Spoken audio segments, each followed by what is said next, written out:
My message is that we'll be watching you.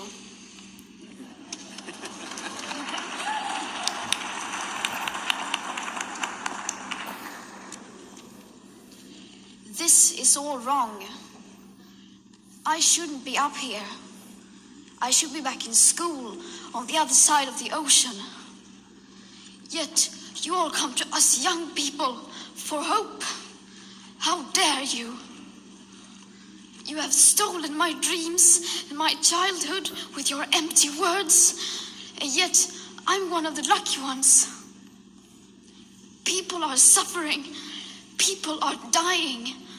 Entire ecosystems are collapsing.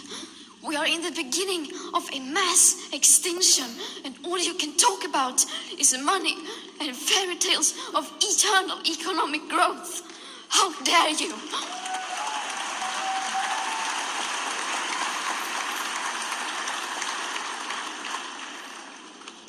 For more than 30 years, the science has been crystal clear.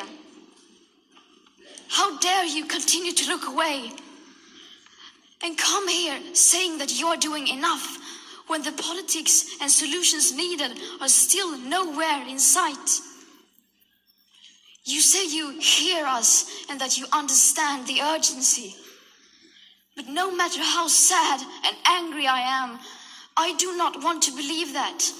Because if you really understood the situation and still kept on failing to act, then you would be evil, and that I refuse to believe.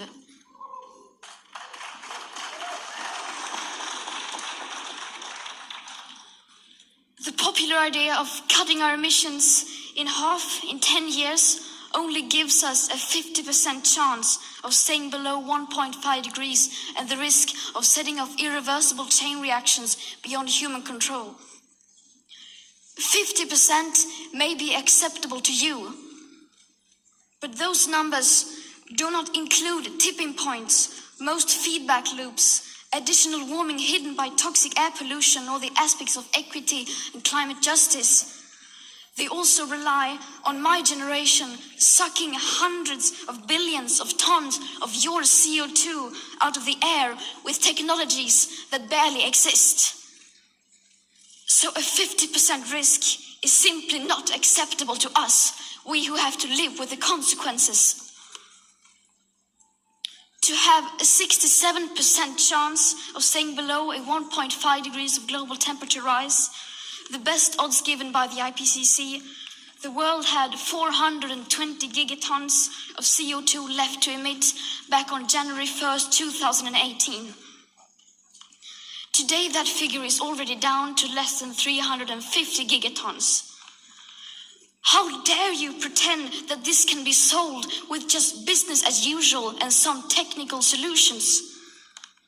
With today's emissions levels, that remaining CO2 budget will be entirely gone within less than 8.5 years. There will not be any solutions or plans presented in line with these figures here today, because these numbers are too uncomfortable and you are still not mature enough to tell it like it is.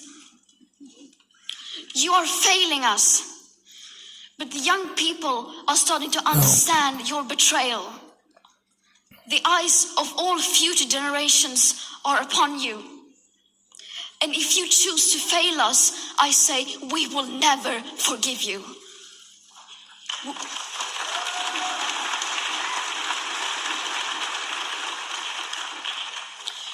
We will not let you get away with this. Right here, right now, is where we draw the line.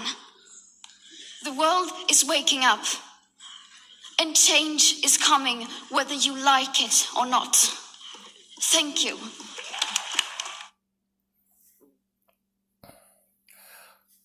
Okay, like I know that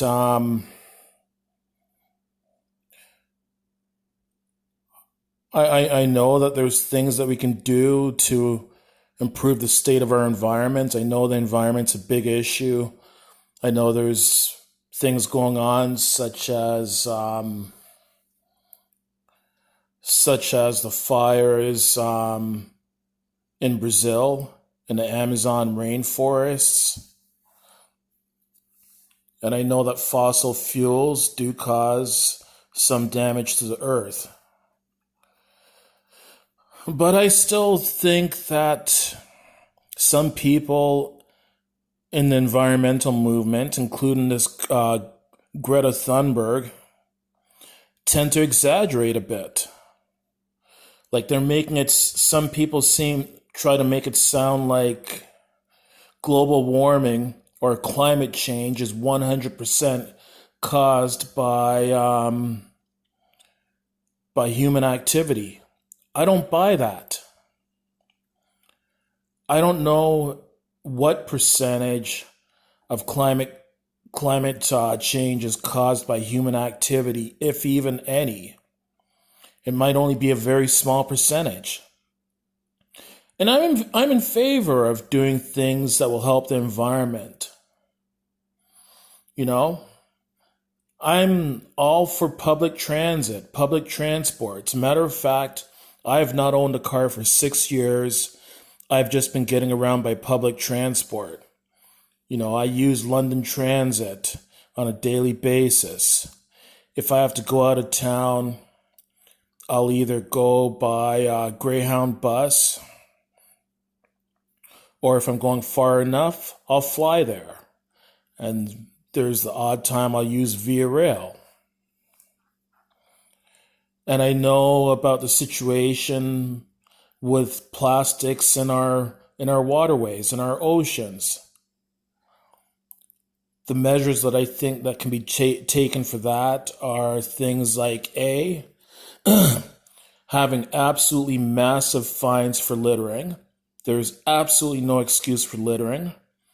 You're a dirty, disgusting pig if you litter. And I think besides hefty fines, I think police officers should be given the option of either anything from just a warning to a non-criminal ticket. And I think in extreme cases, the police should be able to treat littering as a criminal offense. If you're someone who's a repeat offender that just doesn't seem to learn their lesson, they should be able to treat littering as a criminal offense that you get a criminal record for. Same with dumping. Increase the penalties for that. And, you know, with all these non-reusable plastics or single-use plastics, what they can start doing is doing the same thing that they've been doing for plastic bags in Canada for a few years now. The way that most stores, if not all stores, will charge you 5 cents for a plastic bag in Canada. Do the same thing for plastic utensils and straws. If you want to get a straw, you pay 5 cents a straw. If you want plastic utensils when you eat out, you pay 5 cents for each plastic utensil you get. And if you want to grab your food to go, you pay 5 cents for each to-go container or takeaway container that you get. I think that will deter a certain number of people from creating as much waste. And whatever waste you do create, dispose of it properly. And I do think that, yes, Canada needs to improve their public transport system. I've heard about public transport in parts of Europe as well as Japan. I've heard they have excellent public transport systems over there to the point that in many cases you don't even need to own a car. And I'm all in favor of improving. I'm all in favor of improving the infrastructure, creating more infrastructure for electric vehicles. Like I've heard, at least I live in London, Ontario, Canada. I've heard in the Canadian province of Ontario that there's enough electric infrastructure in place right now that you can drive an electric vehicle from Windsor, Ontario to Ottawa, Ontario, which is a distance of approximately 800 kilometers or 500 miles. And I think that's great, but we need to keep working on that. So I'm in favor of improving the infrastructure so that to make it easier to own and operate electrical vehicles. I'm in favor of environmentally friendly measures. But at the same time, I think that some people might exaggerate just a little bit. Like Greta Thunberg is saying that she believes that we're at the beginning of a mass extinction. Come on, Greta, I think that's a bit of an exaggeration. And how her childhood's been stolen from her. Again, a bit of an exaggeration.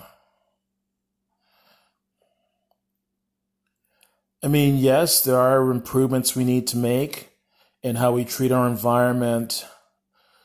I see Greta Thunberg as someone who's maybe a little bit misguided, maybe a little bit gullible, but you can't blame her for that. It's probably what she's been taught in school. Like one of the things I was reading on Wikipedia about Greta Thunberg is that she's actually convinced her family to stop eating meat and not to travel by aircraft anymore.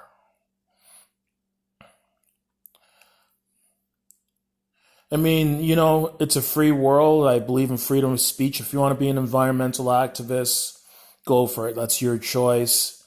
What I'm basically saying is don't believe absolutely everything that you hear. Some people are just doing it for an agenda. Some people might just be doing it for money. I mean, that's a very big motivating factor for a lot of people. They might pretend to be in some kind of cause for money. I'm not saying that Greta Thunberg is necessarily that way, but I think that when some people, the way that they talk about the environment might be exaggerating just a little bit. Like one of my coworkers within the last couple of days was saying to me how if we don't completely stop using